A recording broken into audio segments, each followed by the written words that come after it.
오늘의 성경 말씀은 사도행전 16장 11절에서 13절 말씀, 그리고 16절에서 22절 말씀입니다. 봉독해 드리겠습니다. 우리가 드로아에서 배로 떠나 시모드라게로 직행하여 이튿날 네아폴리로 가고 거기서 빌립보에 이르니 이는 마게도냐 지방의 첫 성이요 또 로마의 식민지라.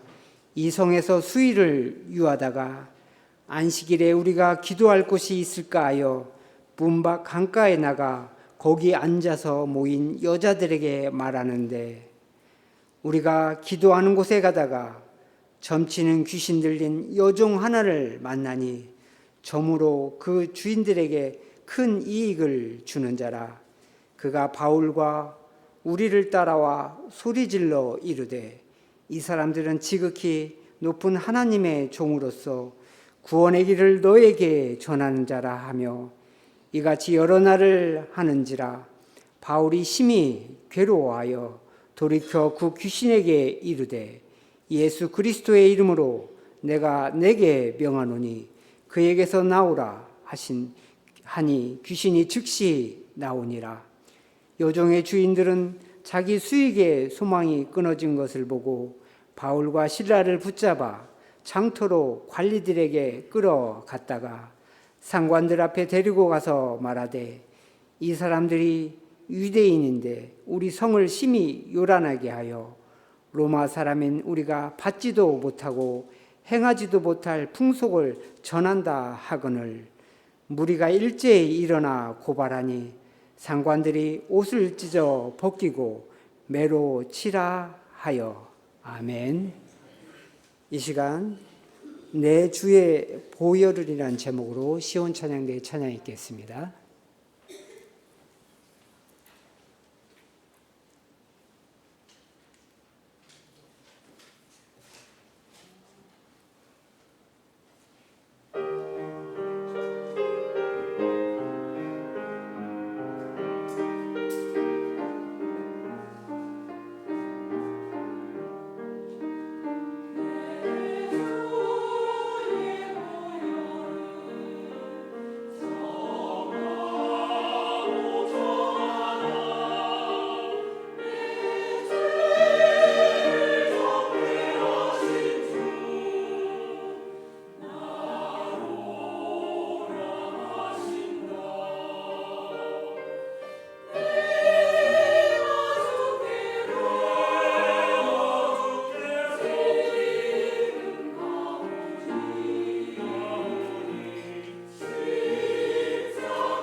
아멘. 네, 귀한 찬양 감사합니다. 오늘 본문은 2차 여행 중에 바울이 이제 아시아를 넘어서 유럽으로 나아가는 과정을 소개하고 있습니다. 2차 여행을 시작하면서만 하더라도 바울은 유럽으로 갈 생각이 없었던 듯합니다. 바울의 계획은 다만 1차 전도 여행 때 돌아봤던 갈라디아적을 돌아보고 또 에베소로 대표되는 소아시아에 머무는 것이었던 듯합니다. 그러나 그때마다 성령이 가로막았습니다. 그리고 드로아에서는 와서 우리를 도와달라고 하는 마게도냐 사람의 환상을 통해서 이제 바울이 유럽으로 들어가게 됩니다. 그럴 때 유럽의 첫 성은 빌립보입니다. 12절 말씀인데요. 거기서 빌립보에 이르니 이는 마게도냐 지방의 첫 성이요 또 로마의 식민지라. 그러니까 마게도냐 지방의 첫 성인 빌립보에 이르렀고 누가는 특별히 이 빌립보를 로마의 식민지다라고 소개하고 있습니다. 근데 사실 이 당시에는요 로마가 세계를 제패하고 있을 때입니다. 물론 이 세계가 모든 나라를 다 포함하는 전 세계는 아니지만 최소한 누가가 아는 세계는 다 로마의 지배 아래 있었고 로마의 식민지 아닌 곳이 없었을 것입니다. 그런데도 누가가 이렇게 소개하는 것은 그만큼 빌립보가 로마의 식민지 중에 식민지이고 특별한 도시였기 때문입니다. 빌립보는 가장 로마적인 도시였습니다. 율리우스 카이사르가 브루투스 등의 공화파에게 암살을 당한 이후에 안토니우스와 카이사르의 양아들 옥타비아누스가 합력하여 공화파를 이기고 권력을 잡았습니다. 이제 그 이후에 하나 문제가 대두되는데요. 그러면 지금까지 안토니우스와 또 그리고 옥타비아누스와 함께 싸웠던 군인들을 어떻게 대우해야 하는가입니다. 특별히 그들이 퇴역하고 나서 어떤 보상을 해줘야 되는가. 지금껏 성실하게 로마를 위해서 복무하였는데 이제 어떤 보상을 해줘야 되는데 그러나 이 로마 내에 땅을 내줄 수는 없었습니다. 그래서 이 안토니우스와 그리고 옥타비아누스가 이 퇴역한 군인들을 빌립보로 이주시키고 이제는 그 빌립보를 로마처럼 그리고 로마의 축소판으로 건설하였던 것입니다. 이런 이유로 빌립보는요 갈라디아나 아시아의 다른 도시와는 전혀 달랐습니다. 그래도 갈라디아와 아시아의 다른 도시들이 그나마 바울에게 익숙한 헬라 문화였다면 빌립보는 그냥 로마 그 자체였습니다. 그래서 바울에게는 모든 것이 생소할 수밖에 없었습니다. 이후의 말씀이 그 일부를 보여주는데요. 유대인에게 회당은 예배하고 또 율법을 가르치고 배우며 또 서로 교제하는 장소입니다. 유대인의 일상 신앙과 또 공동체 생활의 중심지였습니다. 우리 유대법에 따르면 회당을 세우기 위해서는 유대인 성인 남성 10명이 필요하였습니다. 그래서 회당이 있다 하는 것은 또 얼마만큼의 유대인들이 그곳에 거주한다는 의미였고 그래서 바울은 어디 도시에 가든지 간에 회당이 있다면 일단 첫 안식일에는 그 회당에 찾아서 복음을 전하였습니다. 그런데 지금 오늘 빌립보에는 회당이 없다 합니다. 그래서 13절에 안식일에 기도할 곳이 있을까 하여 문 밖 강가에 나갔다 이렇게 이야기하고 있습니다. 여기서 기도할 곳은 프로슈케라 이렇게 이야기하는데요. 일종의 비공식적인 예배 처소입니다. 그러니까 회당은 없지만 그러니까 유대인 남자 10명이 있진 않지만 그래도 그 가운데는 하나님을 경외하는 사람이 있을 수 있지 않겠습니까? 또 유대인 여자가 있을 수 있겠다라는 생각해서 한번 그곳에 가본 거예요. 또 문밖이라고 하는데요. 우리 로마를 보면 로마는 포메리움이라고 해서 그 도시를 신성하게 여겼습니다. 그래서 그 도시 안에는 군대가 들어올 수 없었고 또 국가의 공식적인 인정을 받은 종교만 그러니까 이방 신만 들어올 수 있었습니다. 그러니까 우리식으로 이야기하면요 예전 사대문 안과 같은 곳이에요. 근데 앞에서 빌립보가 로마의 축소판이라 이렇게 이야기할 때 빌립보가 그 로마를 따라서 그 도시를 포메리움으로 정하고 엄격하게 관리하였고 그래서 문 밖으로 나가야만 했을 수 있다라는 것을 또 알 수 있습니다. 그렇다면 그만큼 빌립보는 바울에게도 낯설 수밖에 없습니다. 또 바울에게 빌립보는 조심스러울 수밖에 없었습니다. 우리가 이런 이해를 가지고 이제 16절 이하의 말씀을 한번 보고자 합니다. 크게는 두 가지 물음에 제가 답하려고 하는데요. 먼저 바울이 기도하는 곳에 가다가 점치는 귀신 들린 여종 하나를 만났습니다. 그러니까 그 여종은 바울과 바울 일행을 알아보고 지극히 높은 하나님의 종이다, 구원을 전하는 자다, 이렇게 소리 질렀습니다. 근데 재밌는 거는요, 언뜻 이해가 안 가는 게 18절에서 이런 날을 이같이 여러 날을 하였다 하는 겁니다. 그럴 때 이제 첫 번째 물음이에요. 그러면 바울이 왜 즉각 이 귀신을 쫓아주지 않았을까요? 우리가 바울을 안다면 여종이 이런 여러 날을 이렇게 말하는 동안 바울이 가만히 있었다 하는 것을 우리가 이해할 수가 없습니다. 바울은 속전속결형입니다. 그래서 사도행전 7장에서 우리 스데반의 돌에 맞아 죽지 않습니까? 그때 바울이 그 옆에서 그 모든 과정을 다 지켜보고 있었습니다. 그러고 나서 바울이 내린 결론이 무엇인가 하면 죽을만 하였다 하는 겁니다. 스데반이 죽을만 하였기 때문에 돌에 맞아 죽은 거예요. 그래서 8장 1절에 보면 스데반이 죽은 것을 마땅히 여겼다, 이렇게 기록하고 있습니다. 그리고 곧장 나오는 이야기가 무엇인가 하면요, 이제 바울의 박해입니다. 그러니까 이제는 스데반이 죽을만 하였고 스데반이 분명 문제가 있었다 하는 거예요. 그래서 그 스데반이 장사가 채 끝나기도 전에 바울이 스데반과 같은 사람들을 잡멸하려고 각 집에 들어가 남녀를 끌어다가 옥에 넘겼습니다. 또 다메섹에서도 마찬가지입니다. 바울이 다메섹으로 가는 길에서 예수님을 만났습니다. 눈이 멀어서 사흘 동안 보지 못하고 또 아무것도 먹지 못하였습니다. 그때 예수님이 환상 중에서 그 제자인 아나니아를 부릅니다. 바울에게 가서 안수하라고 하죠. 근데 아나니아가 그때 그런 얘기를 해요. 제가 바울에 대해서는 익히 들었습니다. 바울이 어떤 사람이고 왜 이곳 다메섹으로 오는지 잘 들어 알고 있는데 예수님이 그곳으로 나를 보내시고 안수하라고 하니까 좀 의아합니다. 이런 표시를 하니까 예수님께서 이 바울에 대해서 말씀하시는 거예요.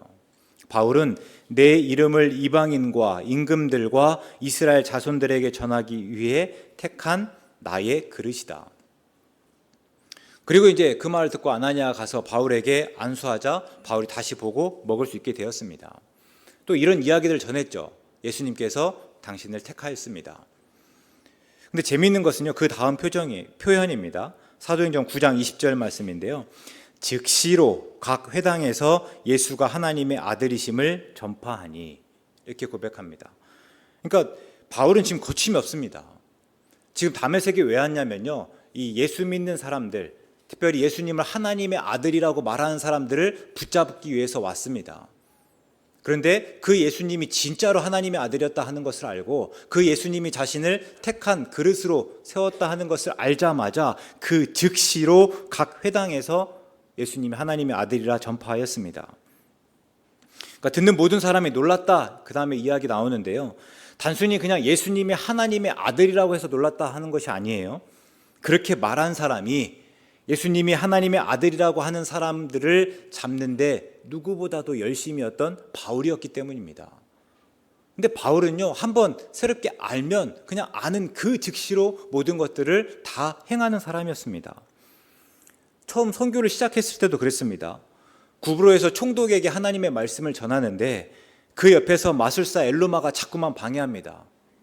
그러니까 어떻게 하는가 하면 그냥 곧바로 엘로마를 보지 못하게 합니다.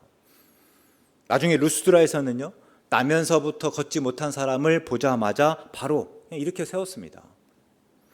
그러니까 바울은 옳다고 생각하면 바로 행하는 사람이에요. 물불 가리지 않습니다. 이것저것 따지지 않아요. 그냥 할 수 있는 일을 즉시로 행하였습니다.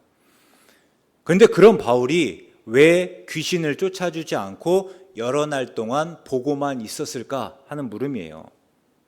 게다가 18절 보니까요, 바울이 심히 괴로워하였다 합니다. 그런데도 왜 귀신을 바로 즉시로 쫓아주지 않았을까?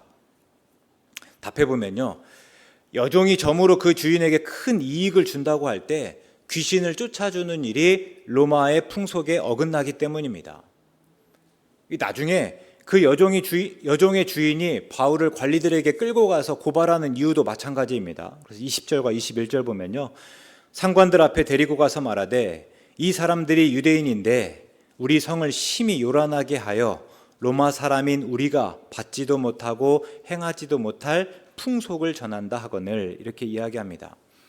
그러니까 지금 바울이 행한 일이 그들의 풍속, 즉 그들의 가치와 규범과 문화와 생활 방식 등에 어긋나고 어떤 사회의 근간을 다 흔들어 놓았다 하는 이야기입니다. 그러면 그 일이 어떤 로마의 풍속을 거슬렸습니까? 로마의 풍속을 어떻게 거슬렸다 하는 것입니까? 거기에 대한 답이 가부장제입니다. 당시 로마 남성은 가정이라고 하는 경제 단위의 장이었습니다. 그리고 그 가정을 꾸려가는 사람 혹은 그 가정을 꾸려가는 법 규칙이 바로 가부장입니다. 그럴 때 가부장의 권리는 절대적이었습니다. 제가 종종 말씀드렸는데요. 이 가부장에게 가족 구성원의 생사 여탈권이 있었습니다. 그러니까 가족 구성원을 살리고 죽일 수 있는 모든 권한이 이 가부장에게 있었다 하는 거예요. 또 자녀들이 소유한 재산들도 법적으로는 다 아버지 것으로 간주되었습니다. 물론 당시 실제로 그랬는지, 그러니까 실제로 그래서 아버지가 뭐 자녀를 혹은 아내를 죽는 데까지 내주었는지에 대해서는 여러 가지 논란이 있지만 명시되어 있기로는 그랬다는 거예요. 근데 또 분명한 거는요, 이 노예에 대한 권리는 그런데 분명했습니다. 그래서 종에 대한 권리는 가부장, 그러니까 그 종의 주인의 배타적인 권리입니다. 누구도 이 권리는 빼앗을 수가 없어요. 심지어 황제마저도 그 권리를 침해할 수 없었다 합니다.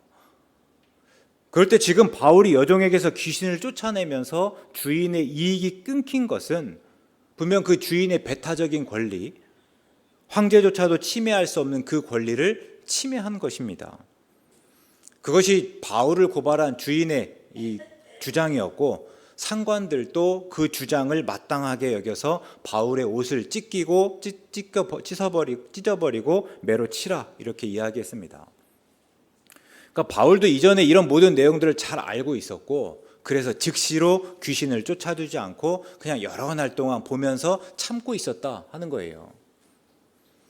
그럴 때 이제 두 번째 물음입니다. 그런데 왜 결국 귀신을 쫓아주었습니까?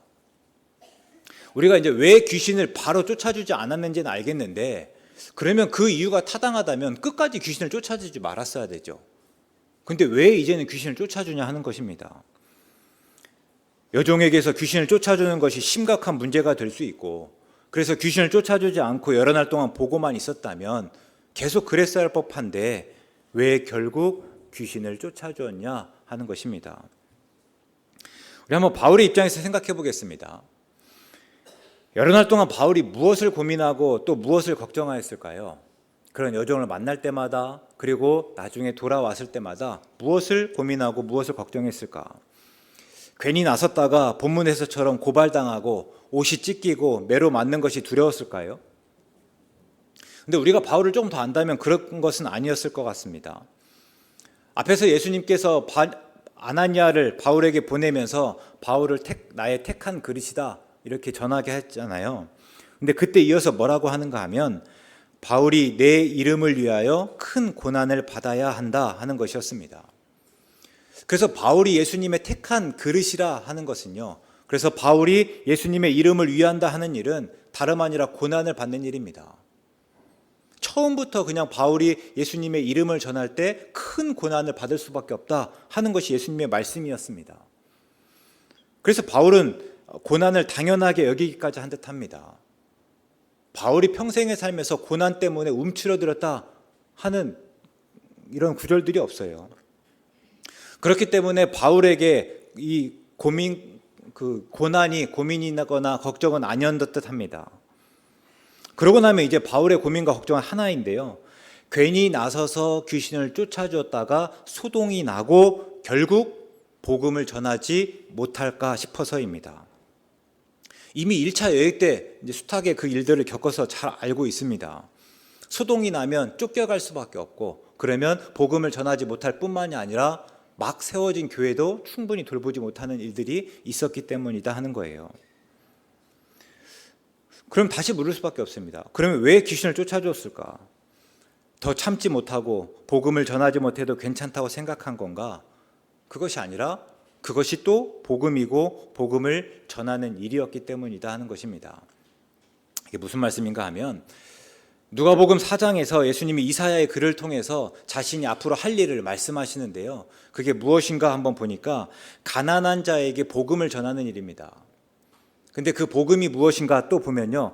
곧 포로된 자에게 자유를 주는 일이고, 눈먼 자에게 다시 보게 함을 전파하는 일이고, 눌린 자를 자유롭게 하는 일이고, 주의 은혜의 해를 전파하게 하는 일입니다. 그러니까 복음이라고 하는 것은 단순히 그냥 알미나 확신이 아니에요. 예수님이 하나님의 아들로 알고 예수님을 믿음으로 나중에 구원받을 것을 확신하는 일이 아니다 하는 겁니다. 그럼 이 복음은요, 당장 구원을 받고 구원을 받는 자로 살아가는 것입니다. 그러니까 로마의 풍속 그대로 살면서 그냥 그 안과 확신으로 구원을 보장받고 위로를 얻는 것이 아니다 하는 거예요. 본문의 표현대로 하면 복음은 그들이 받지도 못하고 행하지도 못할 새로운 풍습입니다. 그래서 복음을 듣고 복음을 따른다 하는 것은 궁극적으로는 로마의 풍속과 부딪힐 수밖에 없습니다. 그러니 복음을 전하기 위해서 로마의 풍속을 인정하고 따른다 하는 것은 완전 모순이에요. 이게 바울이 얻은 결론입니다. 처음부터 복음은 로마의 풍속대로 따라가는 것이 아니라 그 속에서 새로운 풍속을 따르는 일이에요. 근데 내가 복음을 전한다면서 로마의 풍속을 따르는 것이 어불성설과 같다 하는 것을 알고 이제 그 일을 행하였다 하는 것이죠. 우리가 이것을 좀 명심해야 되겠습니다. 우리는 너무나 자주 세상의 풍속대로 살면서 예수님 믿는다 하지만 그렇지 않고 또 그럴 수도 없습니다. 예수님을 믿는다 하는 것은요, 세상의 풍속 속에서 내가 예수님을 고백하는 것이 아니라 새로운 풍속으로 사는 일입니다. 예수님의 말씀대로 한다면 세상에 있지만 세상에 속하지 않는 일이고, 바울의 표현대로라고 하면 십자가를 통해서 세상은 우리에 대해 십자가에 못 박혔고 우리도 세상에 대해 그렇습니다. 또 베드로전서 13장 15절에서 베드로는 이렇게 말합니다. 너희 마음에 그리스도를 주로 삼아 거룩하게 하고 너희 속에 있는 소망에 관한 이유를 묻는 자에게는 대답할 것을 항상 준비하되 온유와 두려움으로 하라. 그러니까 이 말씀에서 예수님을 믿는다는 것은요, 우리 마음에 예수님을 주로 삼고 거룩해지는 일입니다. 예수님을 주로 삼아 구별되는 일이다 하는 거예요. 또 예수님을 믿는다는 것은 우리 속에 다른 소망을 가지고 사는 일입니다. 다른 소망을 가지고 있기 때문에, 그러니까 세상의 소망과는 다른 소망이기 때문에 세상의 풍속을 따르는 것이 아니라 다른 풍속으로 사는 일이다 하는 거예요. 그래서 제가 늘 묻습니다. 그럼 우리 풍속은 도대체 무엇이냐 하는 겁니다. 우리의 풍속은 소위 세상의 풍속과 어떻게 다른가? 다르게 이야기하면 우리가 살아가는 삶의 방식은 세상 모든 사람들이 살아가는 삶의 방식과 어떻게 다르냐 하는 것입니다. 존 하워드 요더가 예수의 정치학이라는 책을 출간했는데요. 이미 기독교에서는 고전과 같습니다. 그 책에서 요더가 예수님의 삶과 예수님의 가르침을 본질적으로 정치적이다 이렇게 이야기하였습니다. 이때 정치적이라고 하는 말의 의미는 그냥 오늘날 우리에게 익숙한 대로 세상의 권력을 가지고 또 유지하는 그런 행위를 가리키는 것이 아닙니다. 정반대로 세상의 권력과 질서에 도전하는 삶의 방식이다 하는 것이에요. 그러니까 예수님께서 하나님의 나라를 선포하지 않았습니까? 하나님의 나라는요, 하나님이 통치하시는 나라입니다. 그러니까 하나님의 나라, 하나님이 통치하신 나라를 살아간다 하는 것은 세상의 풍속에 대한 거부이고 저항이었고, 그리고 그 결과가 다름 아니라 십자가였다 하는 것이 이 책의 요지입니다. 그리고 그런 의미에서 우리도 정치적이어야 된다 이렇게 이야기하고 있습니다. 그런데 오늘날 꽤 많은 교회가 이 말을 오해하는 듯합니다. 교회는 세상 사람들과 다르게 살아가면서 세상에 대한 공동체가 되어야 되는데 그 대신에 어떻게든지 간에 권력을 얻고 유지하려고 합니다. 몇몇 목사로 대표되는 교회가 특정 정당이나 후보를 지지하고 그들의 입장을 대변합니다. 근데 이게 말이 안 되는 거예요. 교회는 기본적으로 예언자적 사명을 감당해야 됩니다. 그래서 성경을 기준으로 다만 옳고 그름을 말할 뿐이지, 무엇이 옳고 무엇이 그른지를 말할 뿐이지 누구의 편에 서는 일은 절대 아닙니다. 그러면 왜 그런가? 사이비는 말할 것도 없고 그나마 들을 만한 가치가 있는 몇몇 분들의 이야기를 한번 들어보면요, 어떤 이유를 대는가 한번 보니까 그렇게 하는 것이 교회에게 유익하기 때문이다 말합니다. 특정 후보나 특정 정당을 지지했을 때 그것이 우리에게 이익이기 때문이다, 이렇게 이야기하고 있어요. 특정 정당이나 후보가 교회를 보호해주고 복음을 전할 기회를 보장하여 줄 것으로 기대하고 그것을 위해서 표라고 하는 우리의 권력을 내준다 하는 것입니다. 근데 그게 과연 예수님의 방법이었습니까? 예수님이 광야에서 시험 받을 때를 한번 떠올려 보시면요, 마귀가 예수님을 높은 산으로 데리고 갔습니다. 그리고 천하만국을 보이면서 이렇게 이야기합니다. 내가 만일 내게 절하면 이 모든 권위와 영광이 다 내 것이 되리라 합니다. 그러니까 내게 있는 모든 권위와 영광을 다 내게 주겠다 하는 겁니다. 그 권위와 영광이 있으면 예수님의 공생애는 분명 훨씬 더 수월했을 것입니다.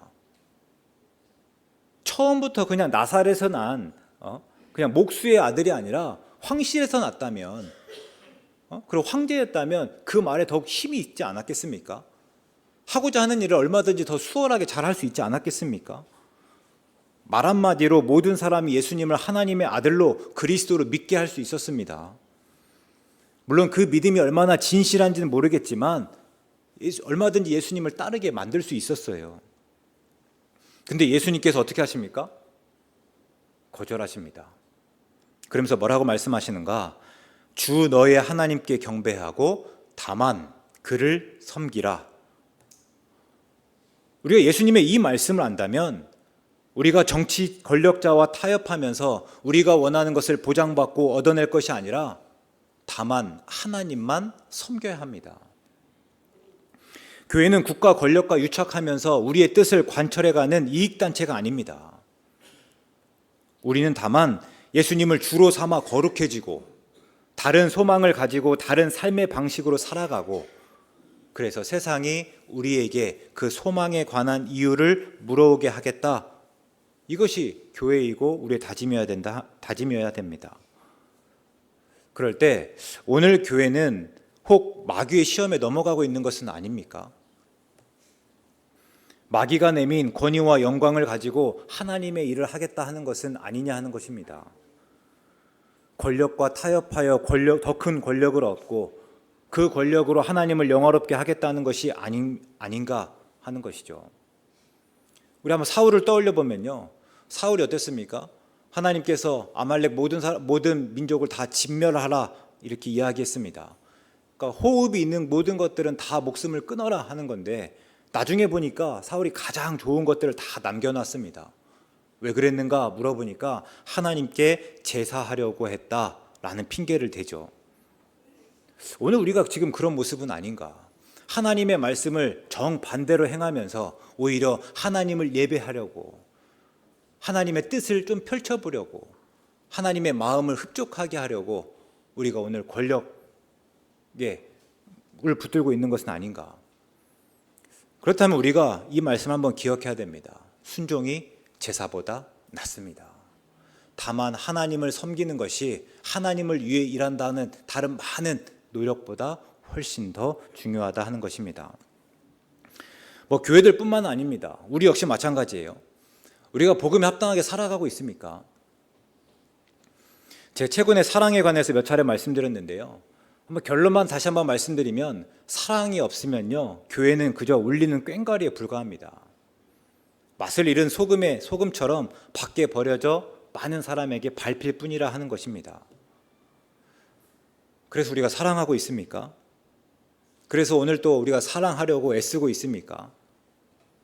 오늘 우리의 사랑은 세상의 사랑과 어떻게 다릅니까? 그 사랑이 없으면 교회는 더 이상 소망일 수가 없습니다. 하나님은 여전히 소망이겠지만 교회는 소망이 아닐 수 있다 하는 것입니다. 하나만 더 물어보겠습니다. 요한복음 14장 27절에서 예수님께서 말씀하셨습니다. 평안을 너희에게 끼치노니 곧 나의 평안을 너희에게 주노라. 내가 너희에게 주는 것은 세상이 주는 것과 같지 아니하니라. 너희는 마음에 근심하지도 말고 두려워하지도 말라. 예수님께서 평안을 주신다고 하셨는데요, 그 평안은 세상이 주는 평안과 같지 않다 말씀합니다. 그러면 오늘 우리가 바라는 평안은 세상이 주는 것과 같습니까? 혹은 같지 않습니까? 혹 그 평안이 예수님을 믿음으로 세상의 풍속을 잘 따르는데 유리하기를 바라는 것은 아닙니까? 예수님을 통하여 세상에서 남보다 조금 더 높아지고 남과 비교하며 행복해지고 오늘의 살림살이가 넉넉하고 노후가 잘 준비되었다 하는 안도감을 우리가 평안으로 여기고 있지는 않는가 하는 것입니다. 그러면서 정작 예수님이 주신다는 평안, 세상은 알 수도 없고 세상은 줄 수도 없는 그 평안을 얻는 데는 실패하고 있는 것은 아닌가 하는 물음이기도 합니다. 오늘 본문 이후의 이야기를 보면 바울이 옷이 찢기고 매로 맞고 옥에 갇힙니다. 그런데 그곳에서 한밤중에 기도하고 찬송합니다. 그럴 때 우리는 이제 옷을 찢기고 매로 맞진 않지만, 그러나 그래서 그 속에서 기도하고 찬송하고 더 나아가서 간수가 어떻게 해야 구원을 받을 수 있냐고 물어오는 일도 경험하고 있지 못하는 것은 아닙니까? 여러분, 여종의 주인은 자기 수익을 소망으로 살았다면 우리는 예수님의 소망으로 살아가는 사람들입니다. 우리가 잘 알잖아요. 소망이 다르면 삶의 방식도 다르기 마련입니다. 이제 우리가 그 좀 다름을 이야기해 나갈 수 있으면 좋겠습니다. 세상의 소망이 아니라, 수익의 소망이 아니라 예수님의 소망을 이야기하는데 조금 더 적극적이었으면 좋겠다 하는 것이에요. 세상은 오늘 또 경쟁하면서 자존심을 내세웁니다. 그럴 때 교회는 똑같이 따라가는 것이 아니라 오히려 그 속에서 사랑하며 용서를 이야기할 수 있어야 되지 않겠습니까? 다른 사람들을 조금 더 이해하며 관용을 베풀 수 있어야 하지 않겠는가 하는 것입니다. 똑같이 경쟁하고 똑같이 자존심을 내세운다면 우리가 어떻게 교회이고 세상과 어떻게 다르고 구별될 수 있겠습니까? 세상은 내가 주인 되는 삶을 살라고 합니다.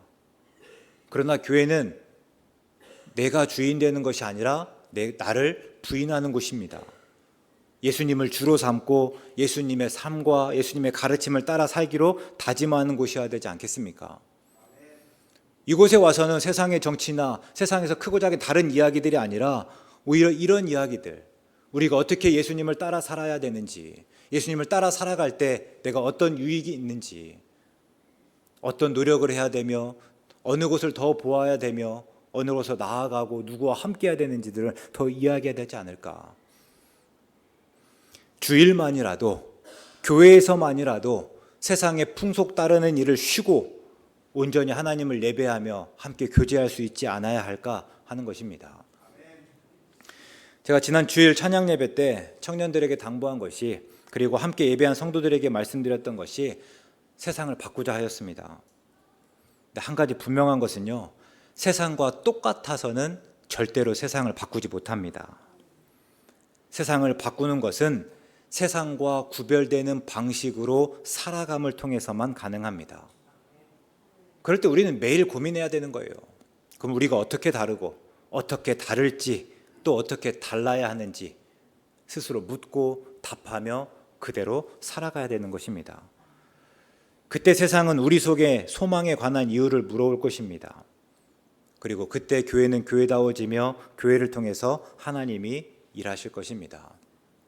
그런 우리 전주 세안교회가 되기를 주의 이름으로 축원합니다.